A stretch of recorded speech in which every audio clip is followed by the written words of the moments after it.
Y'all know how we doing it. Boop, boop, boop. Another day, another dollar. Thank the Lord for another 24, man. Wednesday, just getting home from the gym, man. Quick little chest workout. In and out, man. 405 for one. On the bench, man. I'm back home chilling real quick, man, before I go to work tonight, man. But I'm going to get right into the video. This video, it might help a lot, you know, the youngsters. I try to cater my videos to the youngsters, man. You know, if my videos can help motivate and inspire them, especially the ones that might be out in the streets, you know, running the streets with their friends, you know, your mom, your dad, whoever, they trying to steer you in the right direction, you know, and you making the wrong decisions, you know, on a crash course to disaster, man, finna be lost to the streets, man. This video right here might help y'all, you know, to see the decisions y'all making, you know, and to help you correct your path and make better decisions in your life. Because every decision you make, whether you believe it or not, it has lasting impact on your life, man, to the day the good Lord call you home, man. This video right here, I'm talking about the current prison I'm at right now. As far as a lot of inmates, they get sent there to die. You know, I'm at the federal prison, you know, it's a medical center, you know, so a lot of inmates, you know, from around the federal prison system in the U.S., they get sent to this particular prison I'm at, you know, and it's basically like a death sentence, man. You know, these dudes might have 50, 60, 100 years, life sentences, man. They not getting out, man. I've been at this prison now since 2015, so that's 8 years, you know, and I've seen countless inmates, man, you know, shot out with cancer, you know, all kind of degenerative diseases, man, terminal cancer. They just at the end of their life, man. They just real old, 70, 80, 90 years old in prison, you know. Who want to spend they last years of their life in prison, man, you know. I seen them, man. They confined to the bed, look like a skeleton. I seen them, man, tap out. It was one time at the prison I'm at right now, man. I was working night shift. You know, one of the dudes, the inmates, he died that night. I happened to be working on the yard. So I was like running like the whole prison, me and another officer. I was the one in charge of going up there, you know, and I had to fingerprint the body. I had to use like an identification card to fingerprint his body. You know, I had never done nothing like that as far as touching a dead body, you know. Luckily, the nurses, they used to that. The nurses that work that floor, you know, it's the 5th floor. It's kind of like the building I work in. It's kind of like a high rise, kind of like a county jail, but it's a medical center. It has a medical mission. So it's people there, man, that might be there for cancer treatment. Say they got to a bad fight at another prison or got stabbed up, broke a leg or something playing basketball on the rec yards. People there for that. You just got all kinds of people that come from all around the U.S. to this particular prison for whatever medical treatment they need, you know. But a good deal of them, man, they gonna spend the rest of their life in there, man. They gonna die, they gonna tap out, they gonna KO, man. And it kind of, man, when I first started, I transferred there and I seen it, you know, working that floor, that particular unit, it kind of got to me. And this shit started to affect me, you know. I was kind of like, the shit is sad, it's depressing. You know, some of them dudes, they die, they not even surrounded by their family, you know. And when they die, their family is notified after the fact. You know, like the dude, I had the fingerprint, right? On night shift, it's like 2, 3 in the morning. I had to fingerprint him, right? Then the shift supervisor, the lieutenant, they had to make a call. It's like a contracted outside coroner, or what do they call it? It's like the people that come pick up the bodies. They gotta come, get the body. You know, I had to fingerprint them. The nurses helped me bag them up, put them in a body bag.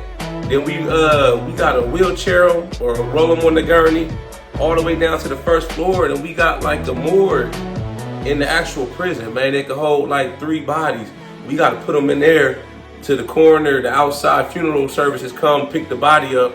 The lieutenant got to identify the body, make sure it's still. You know, like I said, I had to do the fingerprint. I was like, I really didn't want to do that shit, man, to be honest.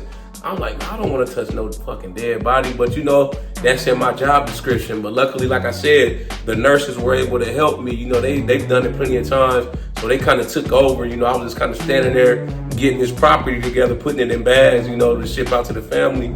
But the shit's sad, man, because it's like, you die in prison, right? You know, you don't get to see your family. Your family, they not going to be there by your side, man. Like you if you in the street and you in a hospice, like a hospice facility, you know, you die surrounded by your loved ones. No, you died in a damn prison, man. You know, these dudes, I don't know what they did, but a lot of them, they, like I said, they got long sentences. Some of them don't even have long sentences. You know, they might have had maybe 10, 15 years. You know, they might have been halfway through, and out of the blue, they just get cancer, man. They just start eating them alive, man, eating their ass up. I've seen it plenty of times, man. Dudes dying in their 40s, 50s, man, from like terminal conditions, man. And it's like, I've seen some inmates in there, it's like 1 minute, they healthy, normal, they walking around, they being them, and the next minute, man, they look like a ghost. It's like they a skeleton. You can see the shit in their eyes too, man. They don't have much longer, you know. And it's like, man, that shit got to me, man. I remember like when I first transferred to that prison I'm at now. I came from another prison. That particular prison, when I was in West Virginia, it was a federal prison, but it was more like a regular prison. You know, wasn't nobody really sick, everybody healthy. If you know, this prison I'm at, a lot of people go to the outside hospital for treatment or emergencies or like they cold in. You know, that particular prison I was at in West Virginia, if somebody was going out to the hospital, it was 9 times out of 10 because they got into a fight or something like that, man, and they had to get sent to the hospital, you know, because of their injuries. But this prison, man, it's like, it's more medical.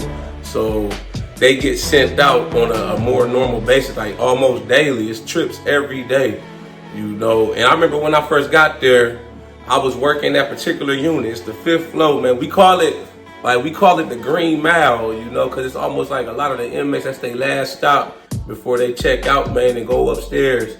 And I was working there. I think I was in my 2nd week working, and my walkie-talkie, it was then at like the end of the shift. My walkie-talkie went off. They was like, we got they called me. They was like, yo, we got one dead over here. It's like 4 different units. I was working 2 sides, the A and the B quad, and it's another officer working with me. They work the C and the D pod. So I'm like, somebody dead? I'm thinking like some shit that happened.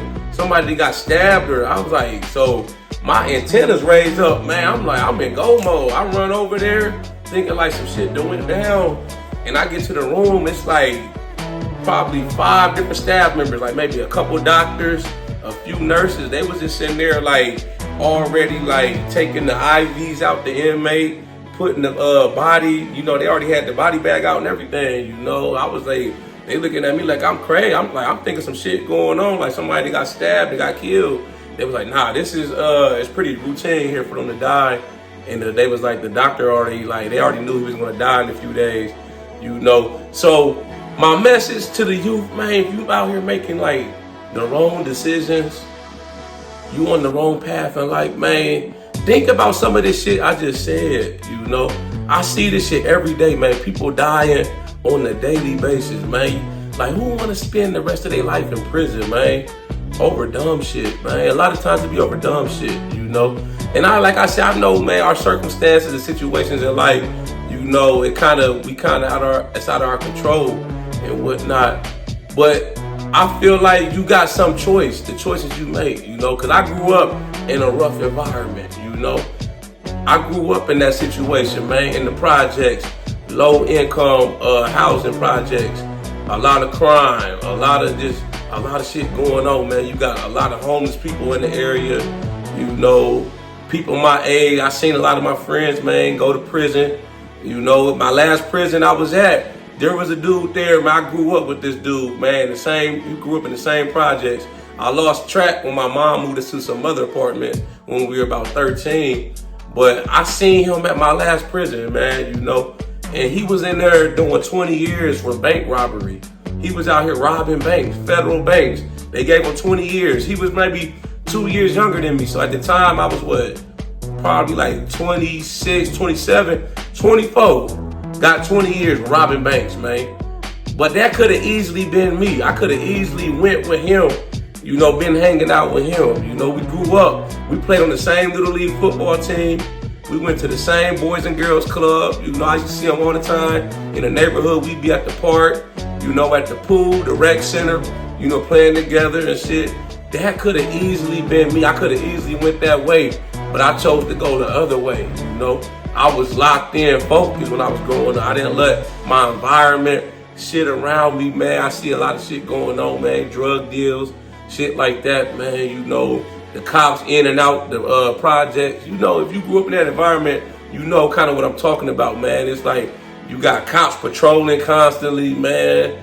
It's just a lot of negativity and stuff, man. It's a rough environment, you know. And statistics say I wasn't supposed to be here where I'm at today, man. I'm supposed to be dead or locked up in jail. I'll be 34 in December by the grace of God. The choices I made, man, you know, choosing to stay focused on football, school, you know, staying out the streets, staying out of trouble, you know, going to college, graduating college, you know, getting a career in my field, you know, that shit paid off. You know, it's all about the choices you make.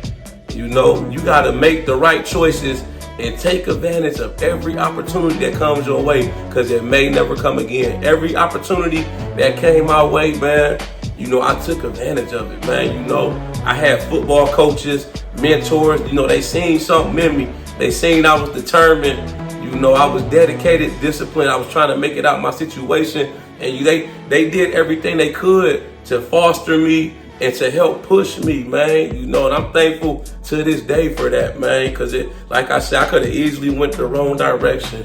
You know, you don't want to end up in prison, man. Your last days, man, dying in a fucking cell, a jail cell, a fucking 6x8, however big the cells are, you know, not surrounded by your family, you know. I don't want to do no time in nobody's prison unless I'm going there to work. I like my freedom, man. I like to go home and be able to do whatever I want to do, man. Not having somebody, the CEO, telling me what to do. You know, when we work as a CEO in there, when I'm in there, you know, I'm in charge of the inmate and keeping the facility safe, secure, and running smoothly. You know, we tell them what time to go to bed. You know, what time they gotta be in certain places. They can't. You restricted. You can't have a lot of stuff you can have in the free world. There's no women in there, you know. Some dudes get in there, man, got long sentences, man. They start floating the other way. You know, it'd be dudes sleeping with dudes in there, man. All the whole time, they got women coming in, visiting them. I seen it in visitation, man, plenty times. Some of the baddest, coldest females coming in there, visiting they dude that they was with before he got locked up. Whole time, she don't even know. He back on the unit, man. Down there sucking off on other inmates, doing some foul stuff. She don't even know, man. She coming in all this time, hugging them, kissing them, all that. I've seen it, man. I've seen a lot of shit, man. A lot of crazy shit, you know. And like I say, I hope this story that I'm telling, man, somebody that might be out here, you know, making fucked up decisions, you know, your life is going on the wrong path, man. I hope it can possibly steer you, you know, in the right path, man. You know, you just gotta find what you're good at in life and shit, man. And you gotta find a way to win with that shit, man. Win with the hand you was dealt. You know, me, I just tried to find a way to win with the hand I was dealt. I wasn't born with no silver spoon. Like I said, my mom, we was in the project. My mom, single mom. You know, she working 2 or 3 jobs to keep a roof over her head. She gone, you know, most of the night, all times of the night. I could have easily been out running the street as soon as she went to work, man, doing what the fuck I wanted to do, man. I was in the crib, out the way, man, just trying to stay focused, man. So I know it's possible. You know, don't let your environment dictate you, man. Don't become a product of your environment, man. It's a way out. You just gotta figure this shit out, man. You know, y'all like this video, make sure you subscribe to my channel at The Ghetto Bodybuilder. Follow me on Instagram, TikTok at The Ghetto Bodybuilder. I got merchandise for sale. This one of my shirts. Stop hating, man. It's for the haters, man. You know, the online trolls that be in my comments, constantly hating, nagging, telling me I ain't doing this or ain't doing that, man. I do a lot of shit. I do for me, and me for first and foremost, man. You know, so they can keep talking, man. It don't even bother me. I got tough skin. You know, it rolled right down my back. I use the hate as motivation to grind harder, man. But yeah, like I said, man, I hope this video, man, inspires somebody. You know, it might have lit the fire up under them, man. If they out here making the wrong decisions, man. I see dudes, inmates all the time dying in prison, man. You know, don't let that be you, man. I don't want to see you in there. I don't want to see nobody in that situation, but it's unfortunate, You know, it's a part of life, man. You know, we make the wrong choices. We got to pay. There's consequences for our actions. For every action, there's a consequence, man, whether it's good or bad, man. So just try your best, man, to get on the right path. If you fucking up, you know, if you already on the right path, know what you want out of life, just keep going, stay focused, stay locked in, man. Don't let nobody knock you out the square, trick you out your spot, man. Y'all know how we coming. Let's get motivated. Boom!